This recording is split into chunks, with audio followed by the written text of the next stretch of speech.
All right, so now more like alternate grips for it. So if I come through here and I have this, a lot of times we start getting into straightened arm territory, or he's turning back that way. He's getting out of it to where I can't get my arm underneath. Or even sometimes when I do this, it's way out here and he'll still manage to straighten it. So you're like, it's not working. Okay, so what we're gonna do is alternate ways to hit it. And it's not gonna be a bent arm lock anymore.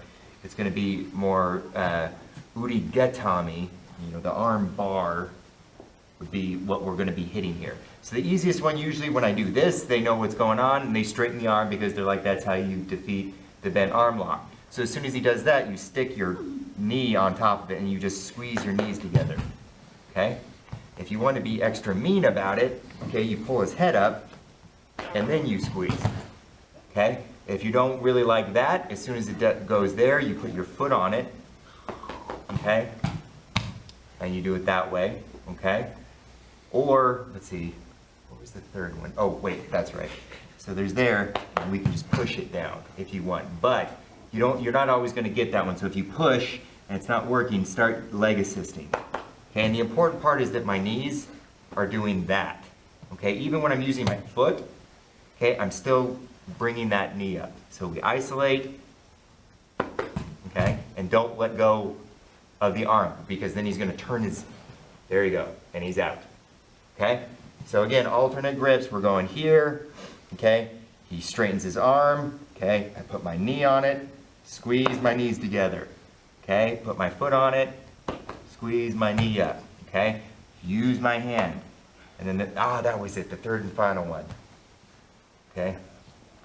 That time, what we're doing is I hook it like that with my other leg, and then you pop your hips forward. But again, hold on to your pin. If I'm just doing this, he's out, okay, and even if he's not smart enough to do that, okay, I'm losing my leverage. I can do this all day long and it just scoots with me. If I keep the hold in there, okay, that keeps him from moving forward. Now what you're doing, Eric's elbow is really being barred by his leg, his left arm is across your left leg. Right. So put your arm out there, Eric. Okay. So there's a bar, and now your right leg is going to provide the power to drive it. Yep. And create that. There's the fulcrum and lever and everything there. Okay, so again, all right, straight, knees together, foot, hand.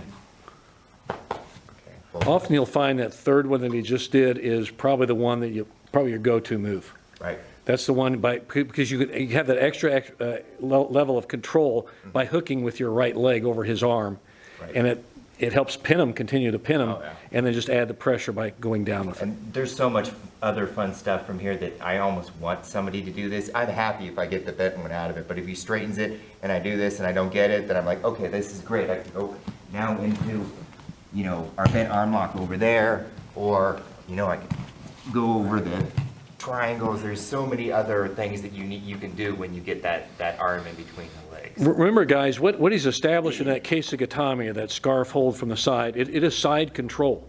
It's a great variation of, everybody talks about side control, but they only kind of one-dimensional. Kesa Gatame, can you get back down, Eric? And so, people think just side control where you're laying on the side of them, okay? Well, no, this is still side control. And so it's in judo we call it Kesa Gatame, in jiu-jitsu Kesa Gatame, but it's clearly controlling from the side of his body. And it's just a variant where you're laying on your left hip, in this case the left hip and the hip inside, and you can apply some submissions. And again, we were talking about this earlier, you're winning, you're on top, you're controlling. Whether it's an MMA fight, a judo match, sambo, whatever it is, you're sticking him and holding him. Even if you're not getting points for the hold, you're on top and winning. And it gives you time to work, and that's the idea of osai komi, means to hold for time or to control, total control of the body. He's burning oil while I'm up here just chillaxing and waiting for him to do something stupid. Yeah. So establish a good side control position with the Kesa Gatame. Then you can start working a variety of submissions from here. Some of the most obvious are what we're just showing here tonight. And these bent arm locks or these straight arm locks. Ude Gatame means arm lock. Ude arm, Gatame lock. So that's generally a straight arm lock. Okay, guys, let's work it.